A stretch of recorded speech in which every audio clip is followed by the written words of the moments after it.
My fiancée dropped a bomb on me 11 days before our wedding.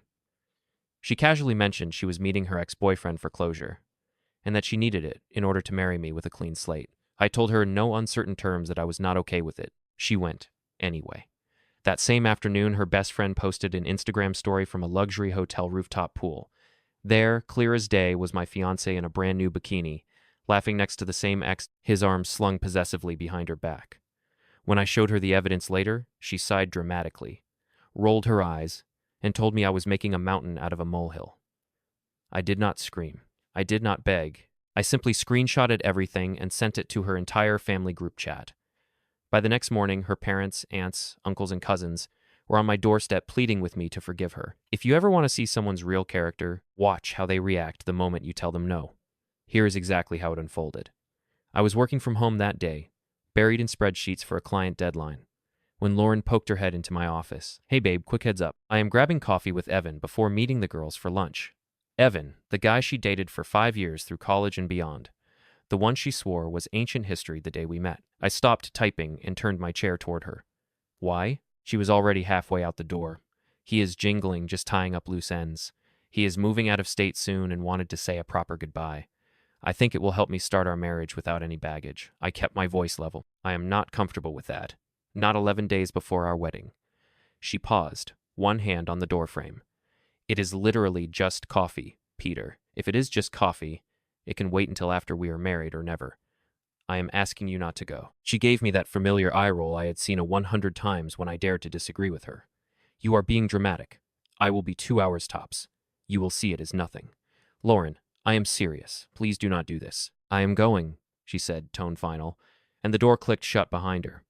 For the first time in 3 years together, I had drawn a crystal clearer boundary, and she had sprinted straight across it. I tried to go back to work, but focus was impossible. Out of habit, I opened Find My, something we had shared years ago for safety, and watched her little blue glide across the city. It never went near any coffee shops. It stopped at the rooftop pool of the downtown Westlake Hotel. I did not blow up her phone. I just took a screenshot and waited. 2 hours later, her best friend Jess posted a boomerang of margaritas with the caption, "Emergency Girls Day because wedding stress is real face with tears of joy." In the background, for half a second, you could see Lauren in a red bikini I had never seen before, sitting thigh to thigh with a guy whose distinctive tribal arm tattoo I recognized instantly from old photos. Evan's screenshot saved. Lauren breezed in at 5:47 p.m., carrying boutique shopping bags like trophies. "Hey, how was your day?" she sang. "Fine, how was coffee with Evan?" Her smile flickered for a split second before she recovered. Super quick, super boring. Then I met Jess and we shopped. Got some cute stuff for the honeymoon. She lifted a Victoria's Secret bag as proof. I held up my phone. First the Find My screenshot showing the Westlake Hotel. Then Jess's story zoomed in on Evan's tattoo and Lauren's unmistakable side profile. "Want to try that answer again?" She dropped onto the couch like her legs had given out. For one brief moment, I thought tears were coming. An actual apology. Instead, she exhaled loudly. "Annoyed, Peter. It was one final goodbye. That is it. You are completely overreacting. One final goodbye in swimwear at a 5-star hotel pool. Nothing happened." She snapped. "I needed this to close that chapter so I can be fully yours. You are making it weird. I specifically asked you not to meet him. You lied about where you were going. You brought home props to cover your tracks. They are not props. I really bought things." She started digging through bags, pulling out lace lingerie like it proved her innocence. I just stared at her. The woman I had proposed to, the woman I had put on a mortgage with, the woman who had just looked me in the eye and decided my boundary was optional. "I need some air," I said, grabbing my keys. "Peter, if you walk out over this, do not bother coming back tonight." She warned that I left. I drove straight to my best friend Mike's place, explained everything while he poured 2 very generous whiskeys and listened without interrupting once. When I finished, he asked, "So, what are you going to do?" "I know what I am not going to do."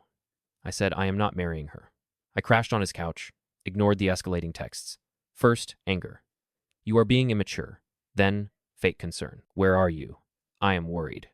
Then, waterworks. "Please just come home. We can fix this." Next morning, before she even woke up, I went to the bank and removed her from every joint account. Accounts I had opened and funded long before we met, called every credit card, and revoked her authorized user status. Phoned my lawyer about the house we were under contract for. $1,500 earnest money from my separate investment account gave me leverage. Called my parents and warned them the wedding might be off. Then, and only then, did I go nuclear. I posted my own Instagram story. The Find My screenshot, plus Jess's pool video side by side. Caption: turns out coffee for closure now means bikinis and hotel pools, with the ex you were explicitly asked not to see. Wedding is canceled. Tagged both families, the entire wedding party, and a few mutual friends for good measure.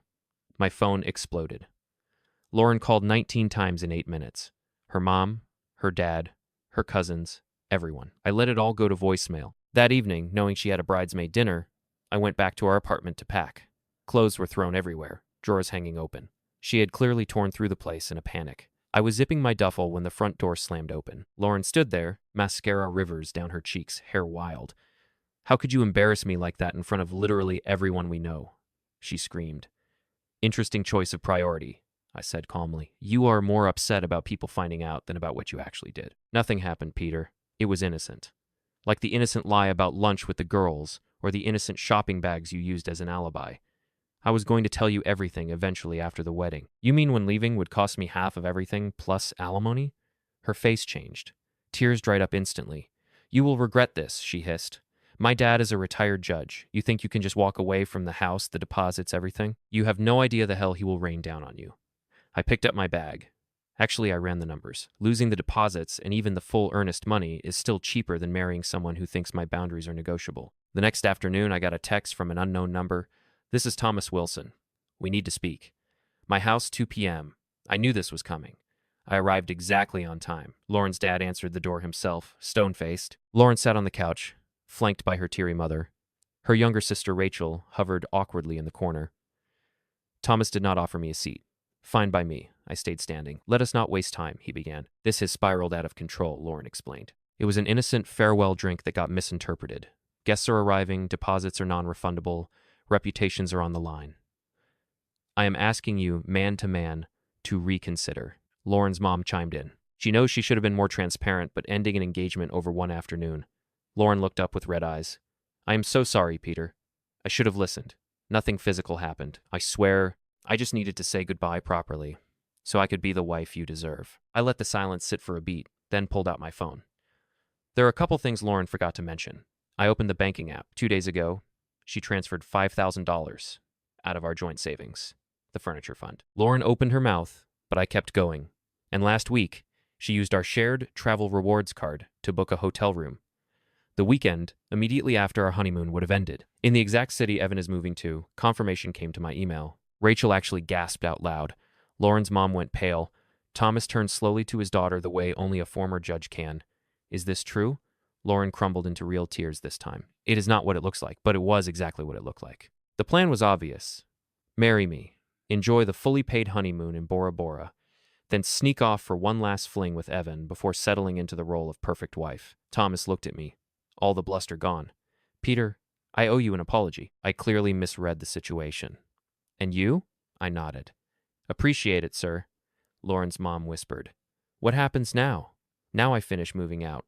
The wedding is canceled. I have already notified every vendor and guest. My lawyer is handling the house. Since the entire down payment came from my pre-relationship assets, we have strong grounds to exit the contract." Lauren shot to her feet. "You do not get to unilaterally decide everything." "Actually, I do. You decided the moment you ignored the one thing I asked of you." As I walked out, Rachel slipped out behind me. "Hey," she whispered at the doorstep. "I always thought she did not deserve you. For what it is worth, I am sorry." I smiled for the first time in days. "Thanks, Rachel." 3-week update. The cancellation logistics went smoother than expected.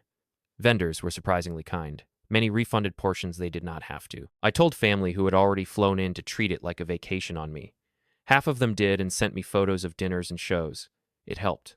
Lauren moved out while I stayed at Mike's. Word as she is telling anyone who will listen that I am controlling, insecure, and blew an innocent coffee out of proportion. The screenshots I posted speak louder, and most people believe their eyes. Her dad actually called a week later. "Son," he said, and he had never called me son before. "You handled this with more integrity than most men manage in a lifetime." High praise from a man who used to look at me like I was dirt under his shoe. The house contract was dissolved with only a 10% penalty on the earnest money. Rumor is Thomas quietly pulled strings to make that happen. Evan apparently got fired. Turns out his company has strict policies about employees pursuing engaged women. Lauren's public meltdown tagged his employer enough times. I did not lift a finger. And the biggest surprise, Rachel and I have become unlikely friends. She returned some of my things Lauren still had. We got coffee, actual coffee, and she filled in years of red flags I had somehow missed. Turns out this was not Lauren's first rodeo. I regret going public with the screenshots. Not for a second. When someone shows you they will lie and disrespect you the moment you set a boundary, they lose the privilege of a quiet, dignified exit. Everyone who bought plane tickets and booked hotel rooms deserved to know exactly why there was no wedding. I have started therapy. Turns out my analytical brain is great at processing hard evidence once it is in front of me, but terrible at trusting my gut when something feels off. Lesson learned. For now, I have got a new apartment, new furniture on the way, and I am taking that Bora Bora trip solo next month. Non-refundable honeymoon suite? Might as well use it. Life did not turn out the way I planned 11 days before the wedding. Turned out better. And to the people saying I was cold or calculated in how I ended it, maybe. But when someone betrays you that deliberately, a little protective ice is the only thing that keeps you from bleeding out while you do what has to be done. I will not apologize for refusing to be anyone's backup plan.